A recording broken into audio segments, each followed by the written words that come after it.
الحمدللہ وکفا سلام علی عبادہ الذین اصطفی اما بعد فاعوذ باللہ من الشیطان الرجیم بسم اللہ الرحمن الرحیم شہر رمضان الذی انزل فیہ القرآن ھدی للناس وبینات من الھدی والفرقان۔ انتہائی واجب الاحترام بھائیوں اور بہنوں، آج الحمدللہ رمضان المبارک کا چھٹا دن ہے اور ہمارا آج کا موضوع ہے رمضان اور قرآن۔ ہم اللہ کی توفیق سے کوشش کرتے ہیں کہ رمضان المبارک کے فضائل، مناقب، اس کی اہمیت، فضیلت اور اس کے آداب اور احکام کے حوالے سے مختصر طور پر قرآن و سنت کی روشنی میں آپ کے سامنے کچھ باتیں پیش کریں۔ اور آپ یہ دیکھتے ہیں کہ ہم آپ کا کوئی زیادہ وقت نہیں لیتے، بلکہ 8-10 منٹ کے اندر اندر موضوع کا احاطہ کرنے کی کوشش کی جاتی ہے۔ قرآن کریم کی جو آیت مبارکہ میں نے آپ کے سامنے تلاوت کرنے کی سعادت حاصل کی ہے، اس میں اللہ رب العزت ارشاد فرما رہے ہیں شہر رمضان الذی انزل فیہ القرآن، کہ رمضان ہی وہ مہینہ ہے جس میں قرآن کریم کو نازل کیا گیا۔ رمضان اور قرآن کا آپس میں بڑا ہی گہرا تعلق ہے، اور سرکار دو عالم صلی اللہ علیہ وسلم کے مبارک طریقے سے بھی اس بات کا پتہ چلتا ہے کہ رمضان المبارک کے اندر قرآن کریم کے ساتھ اپنا خصوصی تعلق استوار کرنا چاہیے۔ ہر سال جبریل امین رسول کریم صلی اللہ علیہ وسلم کے پاس آتے، آپ صلی اللہ علیہ وسلم پورا قرآن کریم جناب جبریل کو سناتے، اور جناب جبریل علیہ السلام پورے کا پورا قرآن کریم رسول کریم صلی اللہ علیہ وسلم کو سناتے۔ جیسے آج کل قرآن کریم کے حفاظ دور کرتے ہیں، ایک دوسرے کو سنتے اور سناتے ہیں، اسی طرح اور جو رمضان المبارک میرے اور آپ کے پیارے پیغمبر علیہ الصلوۃ والسلام کی حیات طیبہ کا آخری رمضان تھا، اس میں 2 دفعہ آپ صلی اللہ علیہ وسلم نے پورا قرآن کریم جناب جبریل امین کو سنایا، اور جناب جبریل امین نے پورا قرآن کریم 2 دفعہ رسول مقبول صلی اللہ علیہ وسلم کو سنایا۔ تو اس سنت مبارکہ کو اور سرکار دو عالم صلی اللہ علیہ وسلم کے اس معمول کو سامنے رکھتے ہوئے ہمیں پوری کوشش کرنی چاہیے کہ کم از کم 1 دفعہ مکمل قرآن کریم رمضان کے مہینے کے اندر پڑھ لیں۔ قرآن کریم کے حفاظ اور قراء وہ تو ایک دن میں کئی پارے پڑھ جاتے ہیں، لیکن جو عام حضرات ہیں، جو خواتین ہیں، جو حفاظ نہیں ہیں، قرآن کریم کے قاری نہیں ہیں، انہیں چاہیے کہ کم از کم ناظرہ 1 دفعہ پورے کا پورا قرآن کریم رمضان کے مہینے کے دوران پڑھیں۔ انشاءاللہ العزیز اس سے بڑی برکتیں آپ کو حاصل ہوں گی۔ رمضان اور قرآن کا اکٹھا تذکرہ کیا رسول مقبول صلی اللہ علیہ وسلم نے، اور آپ نے بڑی ایمان افروز حدیث پاک کے حوالے سے ارشاد فرمایا الصیام والقرآن یشفعان للعبد یوم القیامہ، قرآن اور رمضان دونوں قیامت کے دن اللہ کی بارگاہ میں بندے کی سفارش کریں گے۔ یقول القرآن، قرآن کہے گا ای ربی منعتہ الطعام والشہوات بالنہار فشفعنی فیہ، قرآن کہے گا، الہ العالمین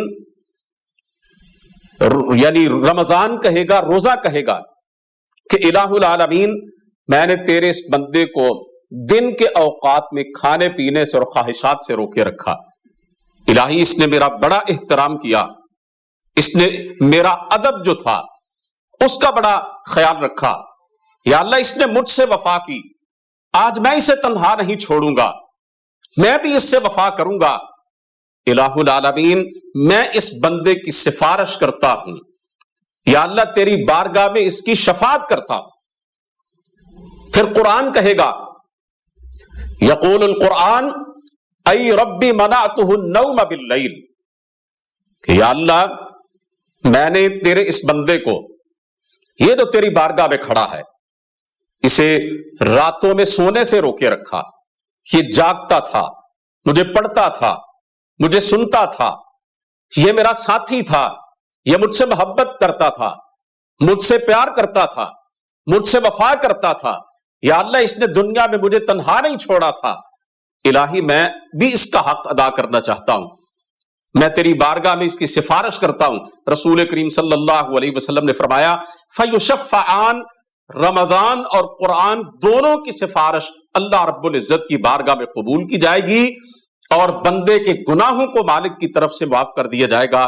اس حدیث پاک سے آپ اندازہ لگائیے کہ رمضان اللہ کی طرف سے ہمارے لیے کتنا بڑا انعام ہے.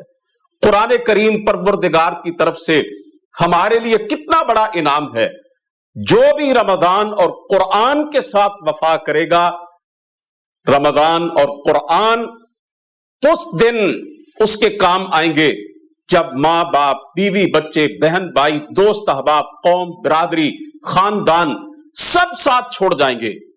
کوئی جو ہے وہ حمایتی اور مددگار نہ ہوگا، کوئی سفارشی نہیں ہوگا.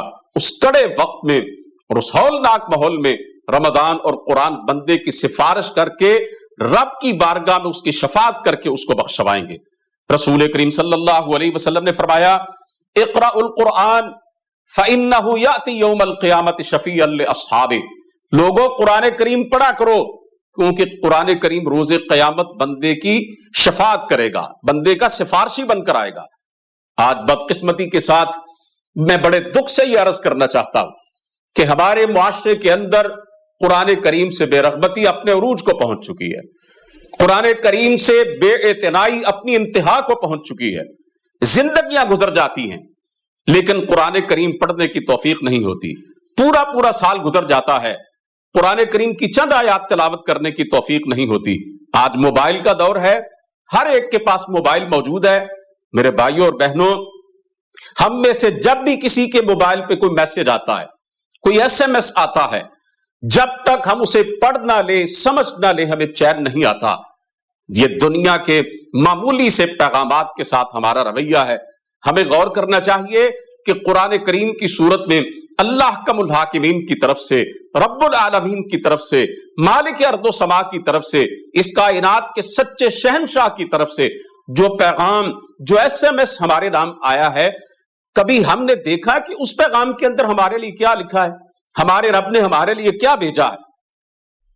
مولانا ماہر القادری، اللہ انہیں غریق رحمت کرے، اپنے دل کا درد بیان کر گئے. مسلمانوں کو قرآن کریم سے پیار اور محبت کی طرف راغب کر گئے اور بڑے منفرد اور انوکھے انداز میں قرآن کریم کے حقوق کی ادائیگی کا درس دے گئے. وہ فرماتے ہیں، قرآن کی فریاد سے ایک نظم لکھتے ہوئے کہتے ہیں، طاقوں میں سجایا جاتا ہوں، آنکھوں سے لگایا جاتا ہوں، تعویذ بنایا جاتا ہوں، دو کے پلایا جاتا ہوں، جزدان حریر و ریشم کے اور پھول ستارے چاندی کے، پھر عطر کی بارش ہوتی ہے، خوشبو میں بسایا جاتا ہوں. جس طرح سے طوطا مینا کو کچھ بول سکھائے جاتے ہیں، اس طرح پڑھایا جاتا ہوں، اس طرح سکھایا جاتا ہوں. جب قول و قسم لینے کے لیے تکرار کی نوبت آتی ہے، پھر میری ضرورت پڑتی ہے، ہاتھوں پہ اٹھایا جاتا ہوں. دل سوچ سے خالی رہتے ہیں، آنکھیں ہیں کہ نم ہوتی ہی نہیں، کہنے کو میں ایک جلسے میں پڑھ کے سنایا جاتا ہوں. یہ مجھ سے عقیدت کے دعوے اور قانون پہ راضی غیروں کے یوں بھی مجھے رسوا کرتے ہیں، ایسے بھی رلایا جاتا ہوں. کس بزم میں مجھ کو بار نہیں، کس عرس میں میری دھوم نہیں، پھر بھی میں اکیلا رہتا ہوں، مجھ سا بھی کوئی مظلوم نہیں. میں ایک آیا مبارکہ آپ کے سامنے رکھنا چاہتا ہوں. 19ویں پارے کے پہلے صفحے پر یہ آیا مبارکہ موجود ہے. اللہ رب العزت فرماتے ہیں، وقال الرسول یا رب ان قوم اتخذوا هذا القرآن مہجورا، کہ روز قیامت میرا نبی میری بارگاہ میں یہ فریاد کرے گا، یہ شکایت کرے گا کہ الہی میری اس قوم نے تیرے قرآن کو چھوڑا ہوا تھا. آئیے میں اور آپ اپنا جائزہ لیں کہ خدا نخواستہ جن لوگوں کے بارے میں سرکار دو عالم صلی اللہ علیہ وسلم روز قیامت شکایت کریں گے کہ انہوں نے میرے قرآن کو چھوڑا ہوا تھا، کہیں ان لوگوں کے زمرے میں ہم تو نہیں آئیں گے۔ اللہ تعالی ہمیں بچا کر رکھے، اللہ ہمیں رمضان اور قرآن سے وفا کرنے کی توفیق عطا فرمائے۔ وآخر دعوانا ان الحمد للہ رب العالمین۔